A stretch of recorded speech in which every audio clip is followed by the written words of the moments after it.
about it. Yes, it is compared to what it used to be. 5, 4, 3, 2, 1. You're live with Neve.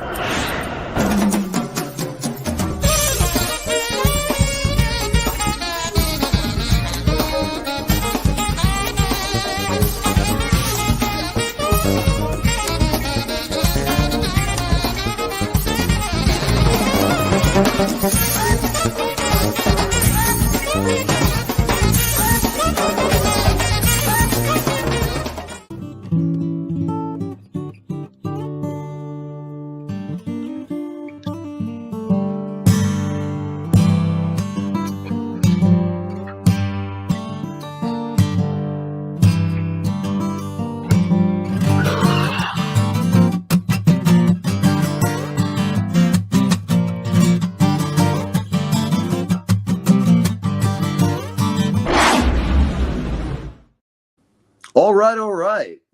Welcome. It's Hollywood. It's Fright Night. And me and Rob are here to tell you all about it because we're both pretty scary, if you know what I mean. So check it out. Here, people.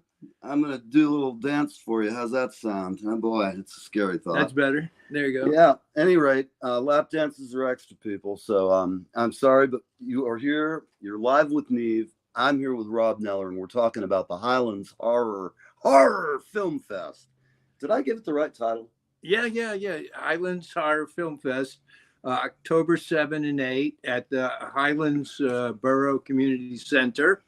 And we've got a lot of great films. I think it's going to be really exciting. One of the films that we're looking forward to screening is The History of Metal and Horror. And we have, you introduce Mike, please. I will. We have the director and the person who conceptualized this, and the fact that he's into horror and metal, I can't wait to have him on. Without any further ado, Mr. Mike Shiff. Mike, come on, let's see what we got going on here. Stream. Oh, there he is. Hey buddy. What's you up, don't guys? have a here on, man. We're gonna have to dock you, man. The executive producer. No, he's going to get it. He's going to get it when he comes to the I know. Fest. I'm just trying to get him confused and put some strain on him. It's like a Hitchcock thing, you know.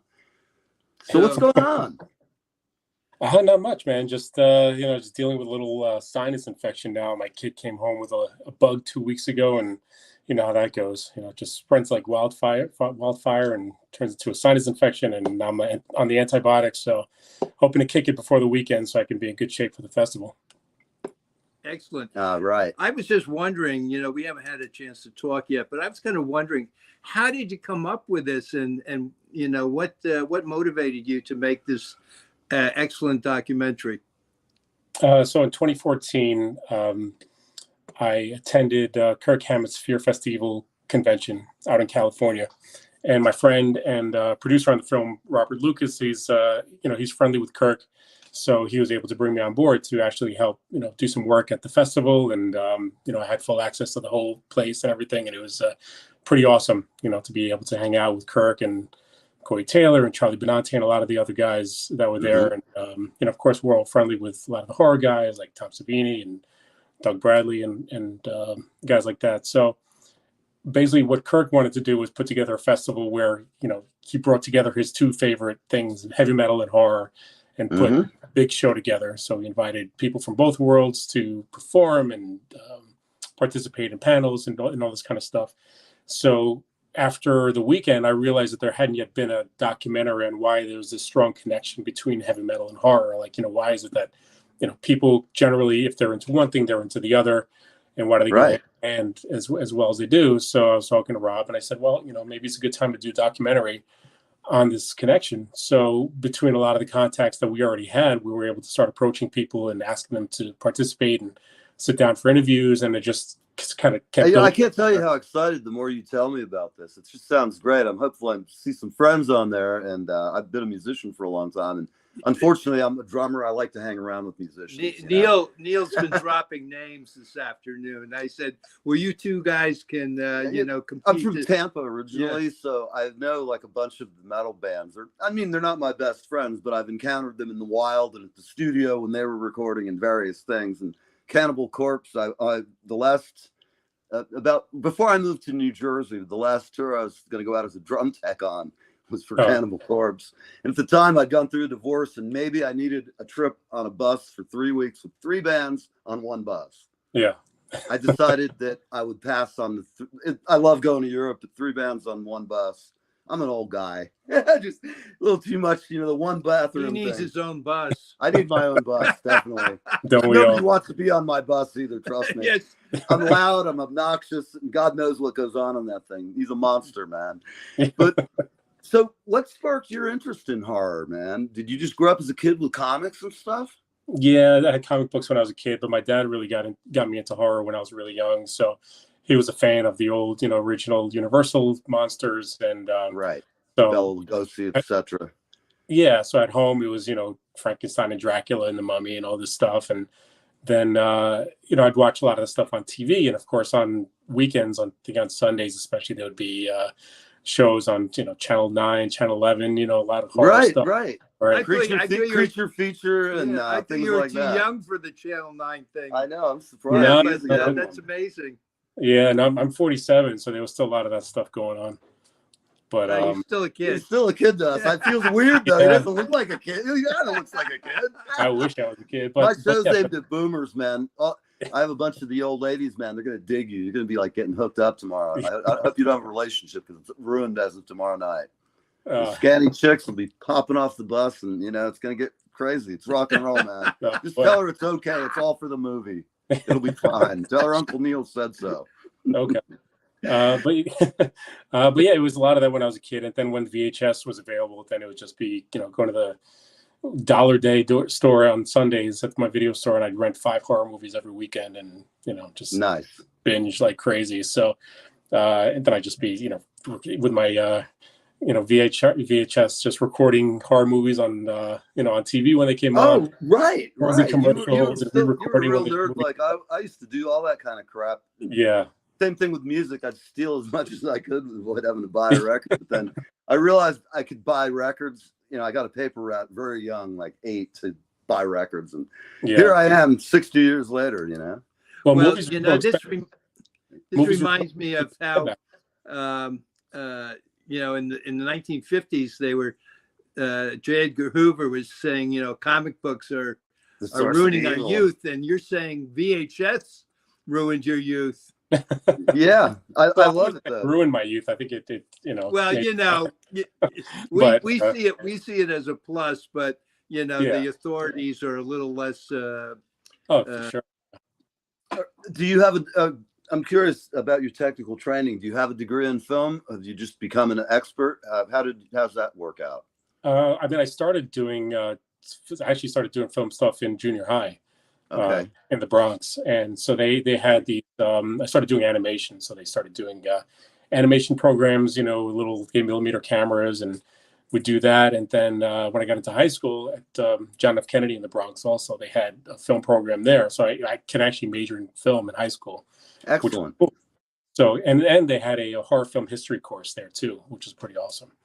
So that's really cool because it's sort of like being a musician. It's a craft. It takes time to develop, and the fact that you got going young is there's a lot of people who say they want to make a movie until they realize they have like a 2,000-page edit decision list and all the other things that can go into making a movie happen, and it's a long process. And I'm a Full Sail graduate, audio and video program, and so I have a healthy respect for the guys who are really good at it.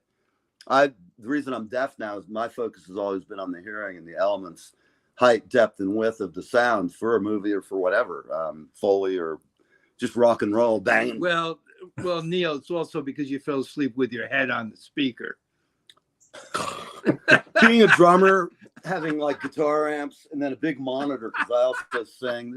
It's a wonder I can. Actually, I'm reading your lips. I can't hear shit. I mean, Well, I just want to add something. The quality of your film is excellent. Trailer looks. I could understand the dialogue. Mm-hmm. But you know, everything about it was high quality, is high quality, and Mm-hmm. I'm sure that the people that come to the Highlands Horror Film Fest are going to be very impressed. I have no doubt. I know I'm looking forward, now that I know really what the nitty gritty is. I'm hoping I'll see some friends that I can call and go, hey man, I saw you in this cool movie. It's all 6 steps of separation in this world, man. I hope you get a lot of success. Thanks. And I know I'll do, you know, I run into people and I'll tell them how great the movie is. That I really like it, you know. If it's just some kind of hosey movie, I'll still tell them I loved it. Don't worry. I'm teasing you, man. I listen, from looking at your trailer, I'm just fucking around with you. I think it's going to be great. The trailer looked great, and I can't wait to watch. So I'm going to crank it up, and I hope my neighbors aren't. You're gonna be showing the audience some of the Yes. the trailer when The trailer when will this be actually showing on airs. my show live on Friday. I know you're going to be running amok for the film festival, but you know, if you're out somewhere and at 10 or 4, I will be on the air for those hours. And hell, you're Friday night or Saturday? Saturday. Okay, cool. Well, I'll see you Saturday, and I can't wait. We'll see how it goes. We'll talk between today and tomorrow. I'll talking to Rob. Maybe I'll interview you on Saturday or something. But this is going to go out, and I'm going to play it, put it at the top of my masthead. That way, everybody comes to see the show will see this first. All right. Yeah. That'd be Excellent. We wish you well, man. I hope you win. And I've got a bunch of stuff to watch, and I'm gonna have a good time doing it. And I look forward to meeting you. And Yeah, you will get a T-shirt. I love t-shirts. What size do you wear? Large. Okay, we got some of those. Yeah, Awesome. definitely. Hell, I don't know. I might even bring you a Live with Neve t-shirt. As long as you wear it on my competitors' shows. Okay. They'll go, that fucker. God, he has no manners. All right, man. Mike, it's been great having you. And I hope to talk to you Friday if we can. But if not, I'll see you at the show. It's going to be a great time. Yeah. Looking right, forward. man. Thank you. Thank you very much for taking the time. So Yeah, thanks for having me. everybody, check it out. I'll be telling you all about it. And you're going to have to check this movie out when it comes to your neighborhood. Even if it's the best thing I've seen all year, I'm going to definitely pimp it. I'm kidding you. It's going to be so good. It's going to be released on Blu-ray and DVD probably in the next week or two. So Excellent. Wow. Well, when you do release it, let me know or let Rob know where your contact info is, because I'll just run it and I'll talk to you after the ad. Hell, I'll even advertise for you for a friendly fee. I appreciate it. I'll talk to you later, man. All right. Have a great one, and I look forward to meeting you. Take Bye. care. Bye. Thanks, guys. Bye-bye. Bye. Take care. All right, I'll get you out of here. Remove. All right. What a guy. Yeah, it was nice of him to come on, considering that he's suffering. He's got the mojo going on him. Yep. Is it all scary? Toby, no. The only thing scary in this life is me sleeping on your couch, okay?